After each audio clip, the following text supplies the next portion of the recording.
Good morning, everybody.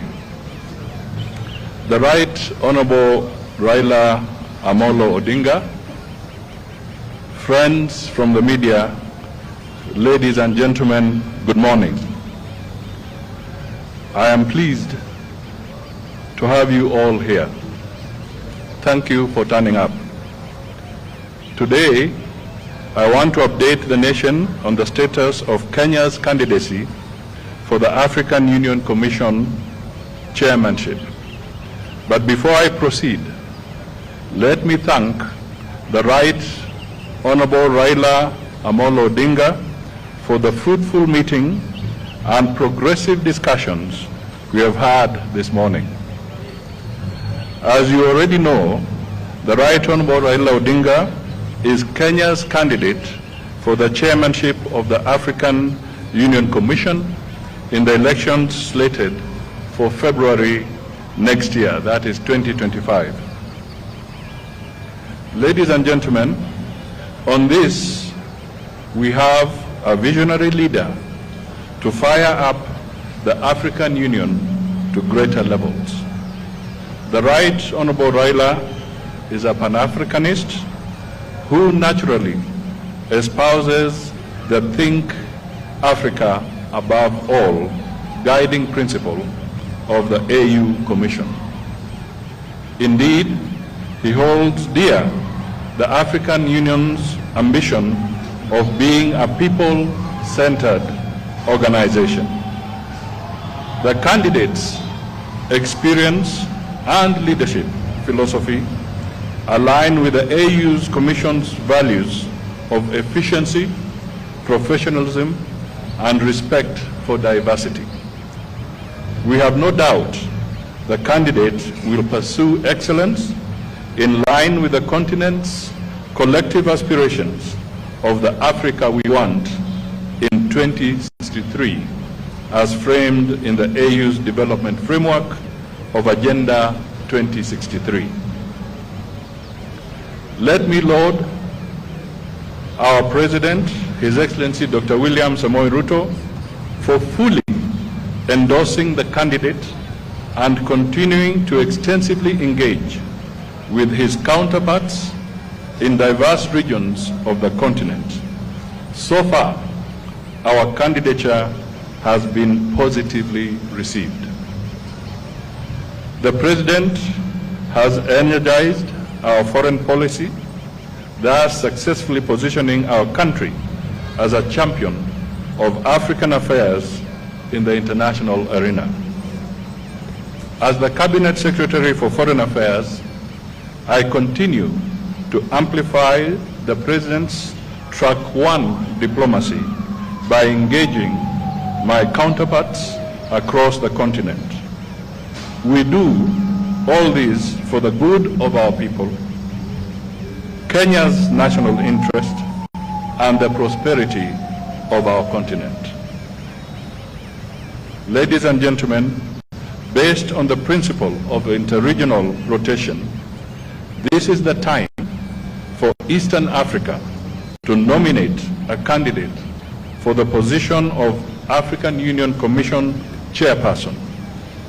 Therefore, as per the schedule of the AU elections calendar, the deadline for the submission of the regional nominations to the AU Commission is 6th August 2024, 2 months from now.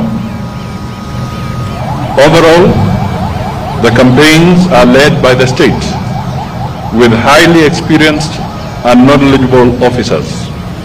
The State Department for Foreign Affairs has established a campaign secretariat which includes the candidate's strategy team.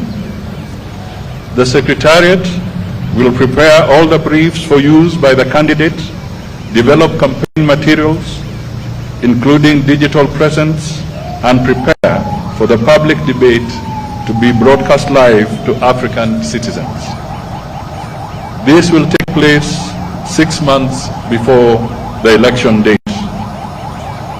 Currently, the team is farming up preparatory and application documents together with requisite translations of the resume into 6 AU languages. That is French, English, Kiswahili, Arabic, Portuguese, and Spanish. This should be ready for submission to the AU Secretariat by the end of June 2024. An empirical campaign strategy has been developed which includes identifying opportunities, challenges, and risks that our candidature faces. Additionally, the campaign involves outreach programs. Kenya is certain that our candidate, the Right Honorable Raila Amolo Odinga, has credentials and the passion to advocate for Africa's interests globally and champion for more opportunities for Africa and her people. I now invite the Right Honorable Raila Amolo Odinga to make his remarks. Thank you.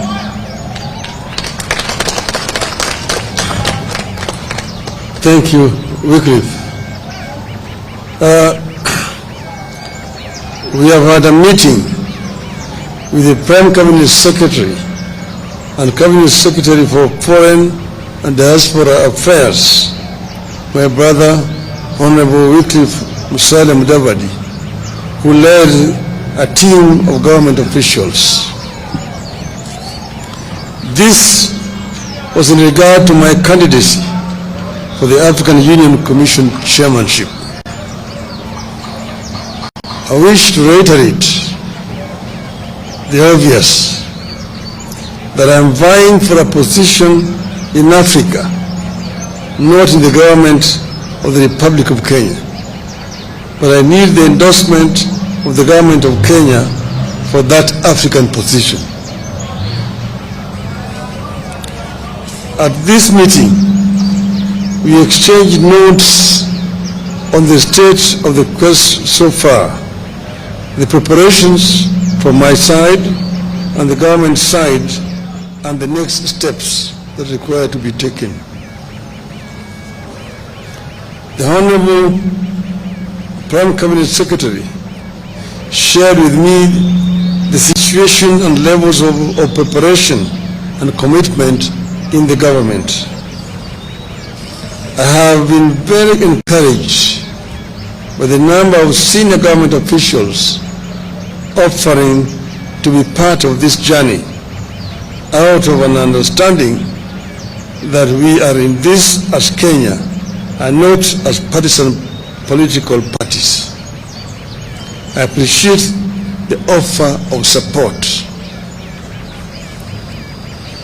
I shared with the government team the situation and my levels of preparation from outside the government. I assured the team that on my own, I'm making every effort, tapping into my experience, relationships, and understanding of the continent to win the support of as many nations as I can. With committed and proper coordination between my team and the government, we should be able to clinch the seat.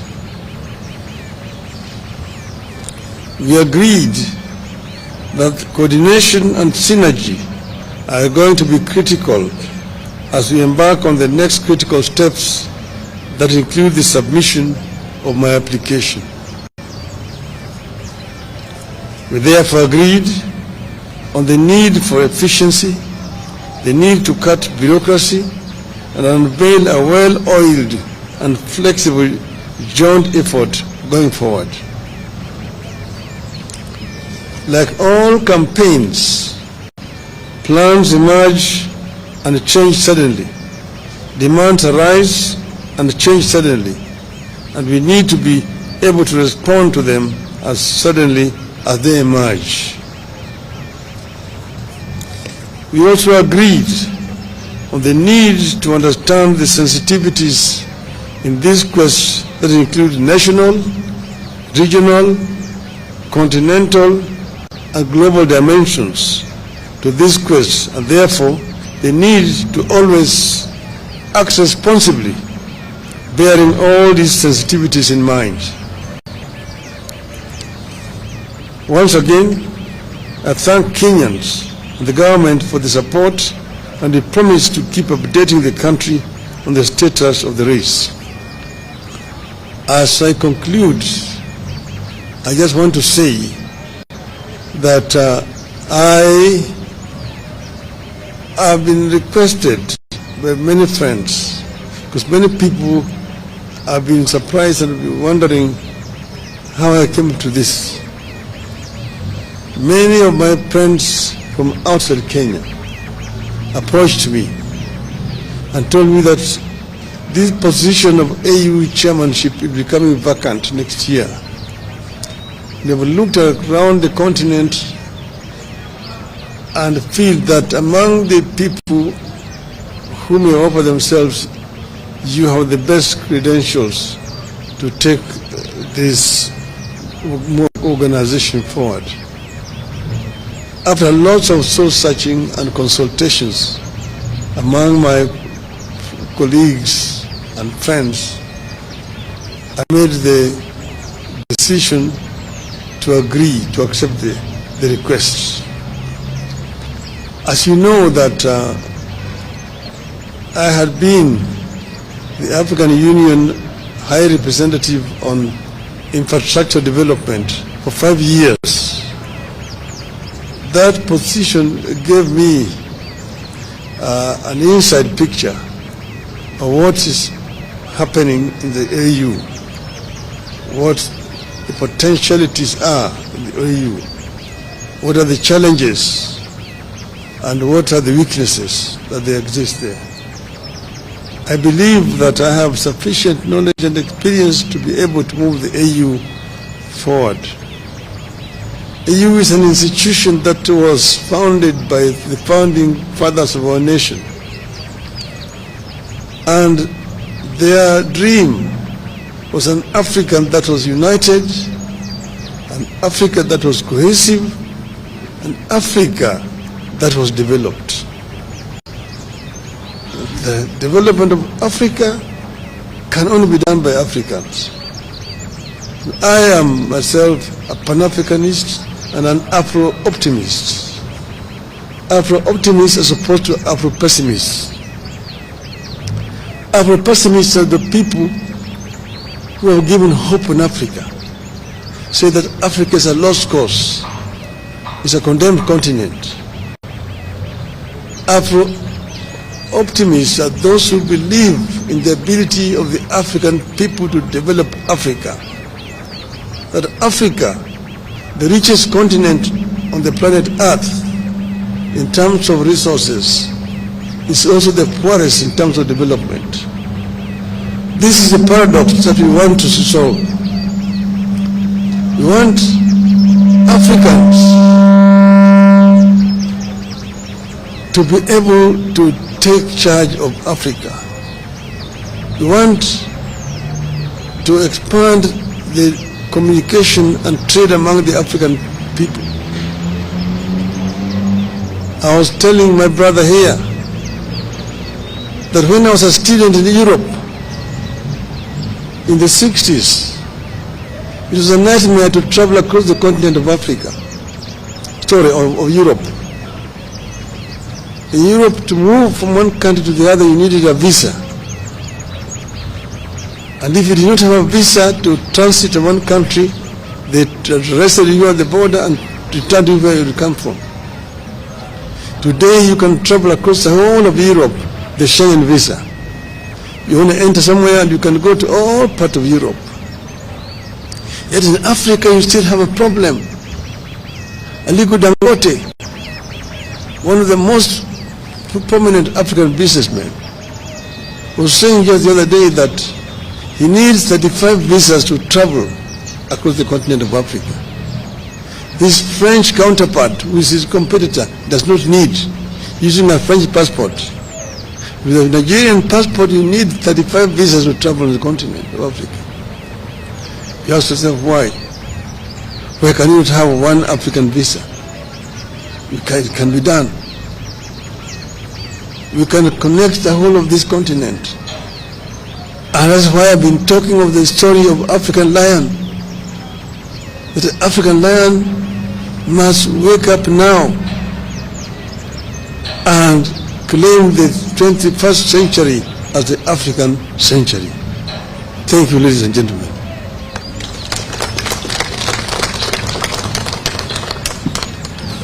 Thank you, the Right Honorable Raila Odinga.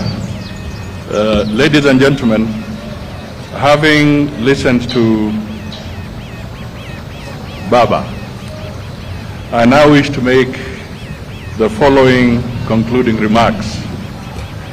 Indeed, despite the world becoming more fragmented and competitive, Kenya believes that multipolarity presents economic and geopolitical opportunities for Africa. Therefore, a whole of AU strategic approach to the emerging world will enable member states to project a common voice on global matters of consequence and enhance Africa's bargaining power for mutual benefit. And indeed, the Right Honorable Raila has summed this up. Therefore, for the continent to speak and act as one, the African Union Commission Chair the African Union will have to be more proactive and strategic in overcoming the persistent challenges that beset the African Union, namely funding shortages, logistical inadequacies, and the cyclic nature of conflicts. Additionally, the AU continues to grapple with cases of political instability and economic intricacies, weak international influence, and a new external influence driven by a new Cold War in the continent. As a continent, we therefore need to focus on dimensions that promote our unity and enhance sustainable development for the citizens of Africa. This will include infrastructural connectivity, and he has spoken briefly to that aspect from his previous assignment, reduction in costs of doing business in the continent, accelerating the realization of the visa-free program, and promoting a common language for Africa. Also important is environmental protection of the climate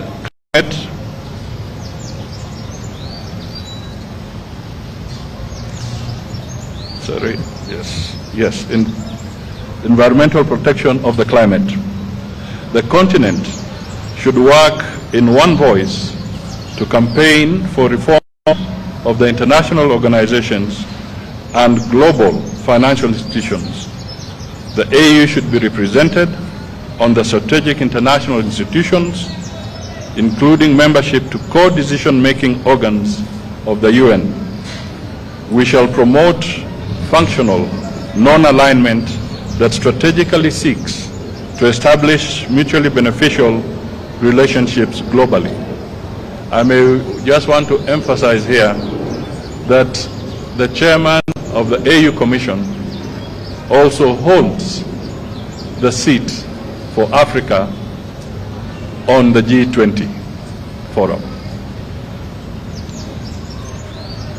Ladies and gentlemen, the candidate, Honorable Raila Odinga, is a renowned champion of Think Africa above all. As per the AU values and inherently motivated by the AU vision, an integrated, prosperous, and peaceful Africa driven by its citizens and representing a dynamic force in the global arena. Our continental body should increase Pan-African awareness among a critical mass of citizens and promote the Africanization of our elites to properly contribute Africa's development goals and discourses. Kenya therefore envisions an AU that drives the continent beyond silencing the guns to achieving peace, sustainable peace and security for collective prosperity. We have a long experience of supporting the AU and regional bodies as well as bilateral engagements to foster peace and security regionally and globally.